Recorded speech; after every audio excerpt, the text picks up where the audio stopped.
Well, it's day 16 of the RPG A Day 2022 questions, and this one has been hard as I've been thinking about it. What is my perfect game? And I think there's a lot that kind of goes into that question, because I don't think there's a one game fits everything, and so there's no like one choice that's going to achieve perfection. So I think the number one element to any game is who you're playing with, and so obviously you get your best friends together that you're playing a game with, no matter what the game is, no matter where you're at. And if you've got all of your buddies with you, you're going to have a good time. So I guess that's the first element is, a great cast of players for the game that you're going to play. And the focus of what system would make for the perfect game. If I could only choose one role-playing game system to play in the future, and you had to give up all the other ones, I would probably choose the Ubiquity system. I think that can achieve the most wide range of games that I would want to play in the future. But that doesn't mean I would want to have to give up the other ones. Like I love collecting RPGs and looking into all the different various game types. So there's that. I guess I would choose the Ubiquity system though. Whether it's Hollow Earth Expedition or Quantum Black or All for One Regime Diabolique, they kind of all blend together. I know there's some differences with the different rule sets, but overall the Ubiquity system I kind of count as its own game engine. Now, would I play online or in person? In a perfect game, I would be in person, where you don't have to worry about microphone lag, or you can see everybody's you can feel their emotion. You can just kind of the atmosphere of the game setting. I think would be really fun to have in person over online. And then where would that setting be? Well, it wouldn't be in my house. If it was a perfect game, I would probably have a specific cool location, whether it's on site somewhere. Like I mentioned, one thing, I think it would be really fun to go camping and have like a kind of a designated D&D weekend where you're camping, or there's like the events that you can go to, D&D in a castle, where you you stay in a physical castle in like England or something for three days, and you just play D&D all day. That sounds really cool. And then other elements, I guess, would be having unlimited budget for minis and Dwarven Forge wall tokens and dungeon tiles and whatever resources you need for physical miniatures. I think that would be a big portion of a game if it was supposed to be, quote, perfect, unquote. And then duration for game sessions, probably, but actually 3 to 4 hours if it was in person and the perfect one, and you have a break in the middle at the 2-hour point. You have a good pizza or takeout, whatever, just hang out for 10-20 minutes and just kind of chit chat and kind of out of character mode socialization with all your friends. I think that would be really fun. It's hard for me to describe a perfect game, because like Mackenzie said, there is no one thing that like you say this is the perfect one and then all your games are going to be like that. Every single game, whether it's got different friends playing with it, a different system, a different story, a different focus, like the perfect game could be like a dungeon crawl, like I said, Dwarven Forge miniatures, like Fog of War, like covered up half the map and the dungeon master uncovers it as you go through. That would be super fun. But at the same time, like a more role-playing heavy political intrigue game or a detective game like a Cthulhu mystery or something, like those are all such different game types, but they can achieve perfection on their own regardless of the other categories of games you get. So anyways, long video, doesn't need to be any longer. That's my answer for day 16. Cheers. Good morning, RPG A Day 2022, day 17. Past, present, or future, when is my favorite game set? I'm gonna probably go with the past. Right now, the game that I am running is set in the 1970s. It's the Lost Treasure of Yamashita, using the Ubiquity Hollow Earth system. Another awesome game that I'm in and excited to get back to is set in the colonial Revolutionary War period, 1976. I've run kind of feudal Japan equivalent with my Ronin game. That's, I guess, even though it's fantasy, it's kind of inspired by historical settings. A game I really would love to play in is kind of a Roman Britannia time period, or Arthurian, King Arthur time period. That would be another fun setting to play in. For just kind of generic games that I've really enjoyed for the time period. Once I discovered the Hollow Earth Expedition, it was like the 1930s, World War II time period. Even World War I time period I think would be fantastic. If I were to play Call of Cthulhu, my preferred setting is just definitely in the early 1900s, so 1920s, 1930s, 1910s even, late 1800s. So definitely I'd say probably the past.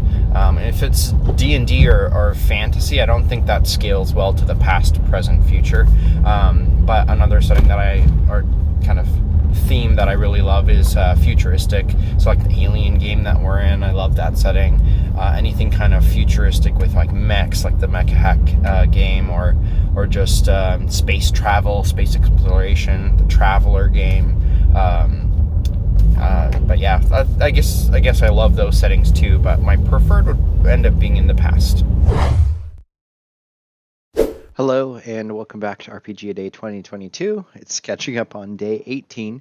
Where is your favorite place to play? And funny enough, I was going to say my desk downstairs, and I'm here at Rebecca's desk, messing around on her computer. So kind of funny. But I was thinking about it, and where is my favorite place to play? Right now, out of the place that I actually am playing games when I game, it would be at my desk. That's going to be where I've got all my stuff, all my PDFs generally I'll have of all of the books that I run, and normally I have my physical books there too. I've got a bit more space than here at Becca's desk, and I've got my dice. Normally we're playing with an online roller, or like Roll20 or something like that. But I'm always messing around with physical dice. I miss games where it's theater of the mind. We don't use Roll20 and we physically roll the dice and we just announce it. We did that with Fall of Whitecliff. Some of us as players would, when I ran a Pathfinder campaign, we would roll physical dice and just say what the number was. And gosh, rolling real dice is so much fun. So going off of that, where is my favorite place to play? I would probably have to say, like in that perfect game space question, a physical table, like where you can roll dice, probably have a dice tray, because we've got some nice dice now, but they're very heavy and made of metal and probably not so good to roll directly on the table. But we don't play in person really, hardly ever. So my favorite place right now would be my desk. But in the past, I've played at dining tables. I've made my own gaming space in the garage at my parents' old house. When I was a teenager, that was my retreat. Nobody went in the garage except for me, and I made a space. I used an old table, and that's where I ran D&D for quite a while, and that was a lot of good memories there. I've played in Mox. Mox is a gaming store and actually a restaurant too in the greater Seattle area. There's a couple of them. And when I played in a Pathfinder 2nd edition game, we would go to the Mox restaurant and meet. And this was people I didn't know. So we were kind of like getting to know each other as we played. And it lasted for a couple sessions, I think 4 or 5 sessions. And it was really fun. And playing in that kind of gaming venue, even though it was on the restaurant side, that was fun, especially like being able to order food and it's just right there. But it felt a little awkward sitting in a restaurant for so long and kind of just knowing that other people come in and the amount of like a restaurant's not the best place to play D&D basically. Like it's kind of designed, you go in, you eat, you tip and leave is kind of the restaurant culture. And so sitting down and kind of being at the table for 4 hours, even though you're buying some food, it didn't feel quite right. So generally, public spaces are not my favorite place to play because it's just there's stuff in the background. If it was like a private room, like Matt was saying on his video, you can rent a space that's secluded, and you're not going to be distracted. Yeah, but those couple places that I've played before, we've played in a apartment cabanas, like common room spaces that have been kind of rented out or set aside for our use, and that's been really fun. Um, but yeah, as of right now, I game online, so it's going to be my desk downstairs, not this one. But we'll see you. Actually, today I'm going to record today's actual video, so I'll see you in a minute for day 19. Hello and welcome back to day 19 of RPG Day 2022. The question is, why has your favorite game stayed with you? Um, I could interpret game being like a game system, a game setting, campaign that I've played or ran. Favorite game that I've played or want to come back to. I guess the reason that I would want to go back to a favorite game is because I don't feel like the stories that we've told or the depth of the world has been fully explored. There's still more to do. And so I guess an example of that would be I ran a game, a mini campaign. It was actually only 3 sessions, and it was called the Ronin campaign. It was running with 5th edition, and it was Eric, Mackenzie, Becca, and Pi. And that was a really fun. It felt like a kind of like a movie story unfolding, and it was a homebrew world. There was, some details that I was very fond of and kind of had a lot of fun creating. And the characters all meshed really well, and they told this story of almost like I guess it was like Lion King. Mufasa got killed, and then by Scar, clone that into like samurai Ronin shogun themed fantasy. It's kind of a low magic setting, and it was really fun to see people's characters role play. There was a monster hunter. Pi played um, um, a Ronin samurai who was hunting the Oni, and there was a lot of fun aspects about that game. And the goal was always for me to run a sequel game, and we tried, and and I killed Becca's new character that she was running. And then after that, I kind of like I was wanting to revisit that game, but with a different system. And I think if I'm answering this question, what has your favorite game, or why has your favorite game stayed with you? Just using this campaign as an example, the Ronin setting that we had all played in, I would like to return to that. I'd like to see that world explored more, maybe even just with new characters. And I would like to try running it with a different system as well, not just 5th edition D&D, but I would like to try out Ubiquity's fantasy system with it and see what other stories might come across there and what might happen. There's plenty of other games that I look back and remember fondly because of the stories that we've all told and experienced. But I think ultimately, if I'm interpreting the question, why has your favorite game stayed with you? Thinking of that kind of like a setting or a campaign that I would like to go back to. It's because of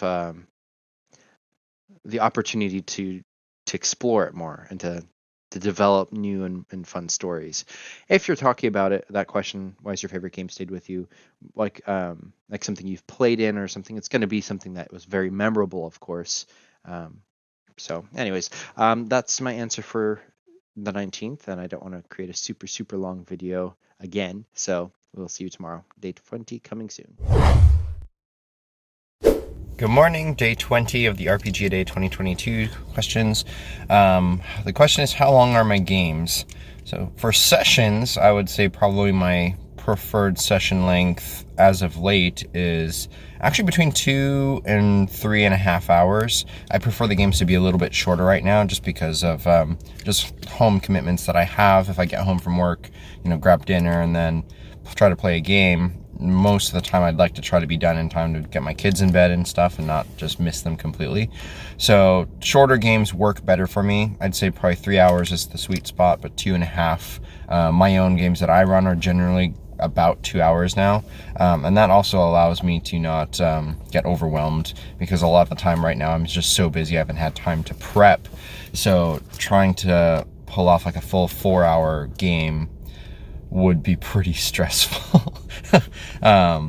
But the 2-hour games have been working pretty good for me, and then playing in games 3 hours, 3.5. If it's longer than that, I think I'm gonna have trouble kind of getting through it, even with a break. I basically wouldn't see either of my family. I'd get home, have dinner, and go play a game, and then by the time I'm done, that's it. It's bedtime, and I wouldn't see them at all. So I'm not in a position to do longer form games.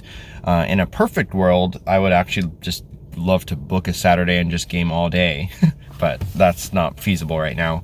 In terms of like campaign length, if I'm running a game, I like doing longer games than one-shots. One-shots I don't feel like give you enough time to really connect with your character, especially if I'm a player. It usually takes me 3 games before I really get to know who I'm playing if I'm making a brand new character. So probably I would say 5 to 10 session mini campaigns. That way it's not locked in for too long, because again, there's a lot of stuff on my want to play list, and so locking myself into one game for an extended period of time that's super long, that's not probably very ideal for me. I'd rather be able to do, a month and a half, 2 months game, and then kind of be able to switch it up if we want to. And then I've got so many friends that I would love to play with that it also allows me to have a chance to play with them and not just one crew. So anyways, see you tomorrow.